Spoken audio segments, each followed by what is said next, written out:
Welcome to Thurston's Top Tips. Here we are. Hope you're going to enjoy the video. Hope it's going to be useful. If it is, subscribe, get access to all of the videos and tell your friends to do the same.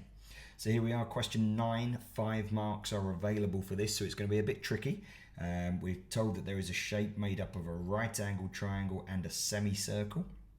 We're given some information in the diagram as well as in the text, and we are asked to work out the area of the shape. Key thing is our answer must be given to 1 decimal place. So there's all the key information underlined. What we're going to do is separate this shape up into 2 parts. So we've got our triangle here, we've got our semicircle here, and we're going to work them out individually first and then put it all back together again. So for the triangle, you should remember that the formula is base times height divided by 2. Base and height must meet at 90 degrees or a right angle, which the question tells us they do. So we do 6 times the 6 and divide that by the 2. So 6 times 6, 36, divide by 2 gives me 18 centimeters squared. That's for the triangle. Now for the circle, well, it's a semicircle. So we're going to use the formula for a circle, pi r squared, and then we're going to divide it by 2 because we only want half of it. We know that in order to calculate the area of a circle, it is going to be pi r squared. Remember, r stands for the radius, which means from the center to the circumference. We don't have that distance yet. So what we're going to have to do is work out this whole distance, which is the hypotenuse of our triangle ABC. So right angle triangles, 3 side lengths are involved. 2 of them we've got. 1 of them we need to work out. Yes, you've got it. It's Pythagoras Theorem. So we're going to start with a squared plus b squared will be equal to h squared. I use h for hypotenuse. Some people use c. You can use any letter you want, really. We know that a is 6. We know that b is 6.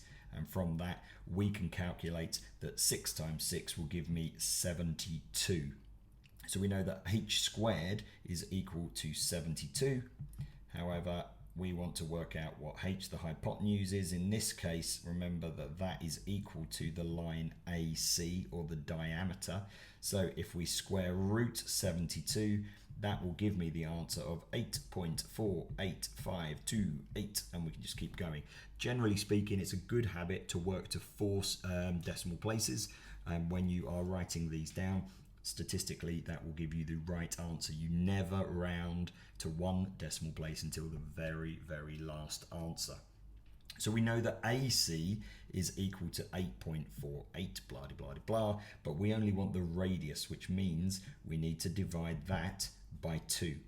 Okay, so the radius in this is going to be equal to 4.24264. Keep going if you want to. Now we can calculate the area of the circle, which is, remember, going to be pi r squared. We know that r is equal to this 4.24264 squared, and type all of that into your calculator. It's going to give you an answer of 56.54866. Lots of decimal points going on here. But remember, that is a whole circle. We want a semicircle, which is half of that. So again, we need to divide that by 2, which is going to give me an answer of 28.27433. That's the semicircle. We have to add the triangle to it, which was the original 18, which gives me 46.2743. But do you remember me saying that important bit? Give it correct to 1 decimal place. So my final answer, 46.3, and I've just about got enough space for the 5 marks.